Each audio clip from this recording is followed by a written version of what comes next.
Hey guys, this summer Venus Return has got some cool new items, so after the video, why don't you go check it out? The shop is etsy.com/shop/Venus Return Studio.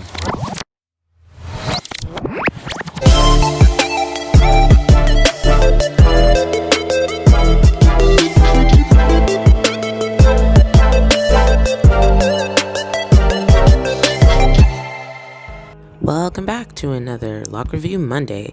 This week we are going to be talking about Sasha from the National Meat Treasure, or Thin.Cruel.lips, over on Instagram and TikTok. He's a very big personality. He's got mad jokes, hot takes, and is no exception to the rule that lockheads have fantastic style, so I'm sure that's there too. So if you're in for the deep dive and you like cool hair, cool style, and you're down to chill for a little while, let's get on into it and dive right into the video. I was lucky enough to find some of his TikToks where he compiled the beginning of his lock journey and documented it and sort of explains what was going on behind these photos, so I'll let him do that here. I don't know, man. I'm still figuring it out yourself. But that's part of the journey, right? Let's go with mine. So here we got me 2017, nothing going on top. Looking good though. I think this is more towards the end of 2017, growing it out, a little puff. Then just getting longer. Beginning of 2018, I think. Had to try out the braids, First time ever having braids.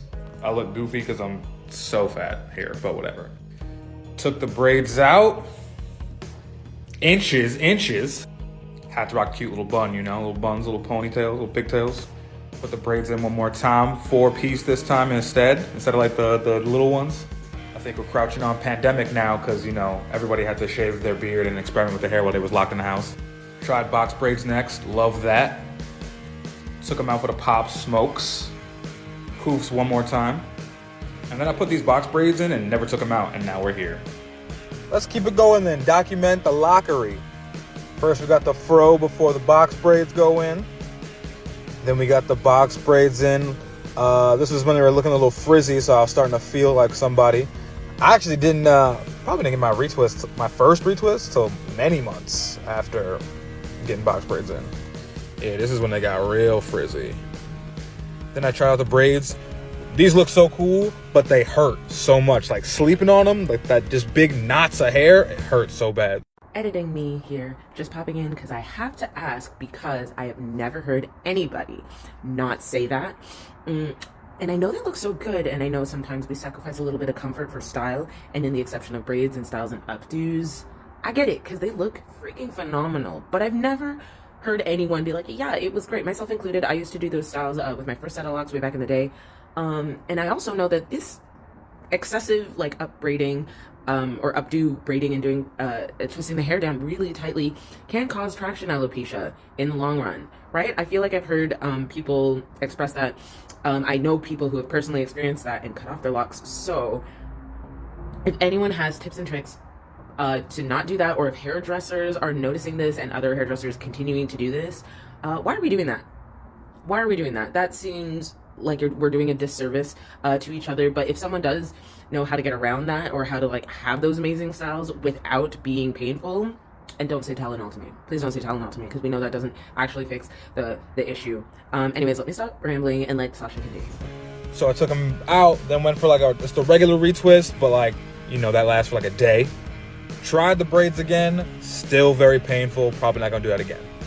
And this is my first 2-strand twist, which I didn't really feel because it takes away length, but now I'm at a good length, I'm in a good place. And this is the next 2-strand twist after that one, so I got way more length now, looking a lot better. And here's a little updo I've been doing recently. Looking good. And there you have it, narrated by Sasha himself. Sounds like he started them in the middle of the pandemic, so roughly a 2-year journey from nil to now. Seems like he's rocking with the 4C hair texture, and he started his locks from a set of braids. This is a fairly common way to start one's lock journey, by just putting in a set of braids and then just never touching them again. I started my first set of locks that way back, and I think it's pretty solid because you get the sectioning there right away, and you kind of have you kind of see what your hair is going to look like from the jump. I mean, obviously it evolves and becomes different, but it gives you a more seamless transition into your lock life going in.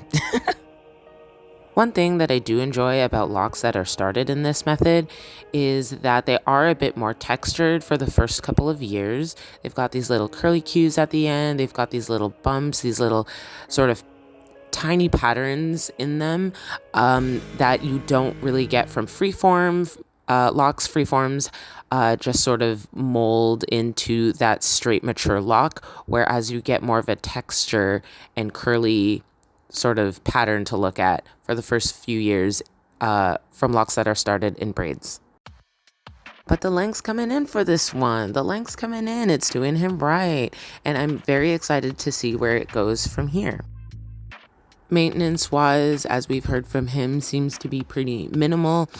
As I've observed and as he's mentioned, he goes a few months before retwisting, and styling he will do occasionally, but it doesn't seem to be like a weekly, daily sort of thing. Which in the end is, probably a good thing, because one of the general rules of thumb with locks is to sort of leave your hands out of it.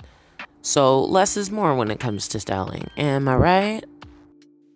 So big up yourself, Sasha. Locks are looking great, and we can't wait to see what happens next in your lock journey. And now quickly, I just want to take this opportunity to let you guys know about the podcast that he is a part of. He is a co-host of the National Meat Treasure podcast. It's a very lighthearted, very fun podcast that talks about like pop culture, video games, girls, nerd stuff. It has a very laid back energy, kind of just feels like you're hanging out with some friends. I personally listen to it while I work out, and it's great. It gets me through it. Sasha's laugh is also very contagious, and it kind of keeps me pumped a little bit, so with that, also lots of jokes flying around, lots of hot takes, which kind of make you think sometimes. And if you think you go down some weird rabbit holes, these three musketeers definitely go deep into some weird and wild rabbit holes. So if you need something new to listen to, they've got a lot of content. You can listen to it you can watch it here on YouTube or listen to it on Spotify. And I highly suggest you go do it. You will not regret it. And lastly, his personal TikTok page, where he will talk about, I guess, like relationship advice or just anything under the sun. Also very funny, and you can admire his beautiful face and his locks all day long. Lots of content there, because TikTok is the literal void, I'm telling you. And Thin.Cruel.lips on there, as well as I will leave links to everything I have mentioned in the description box down below. Thank you guys so much for watching another episode of Lock Review Monday. I'm going to end my video here. Don't forget to check out the links in the description where you can find my information as well as Sasha's information. And until next time, bye.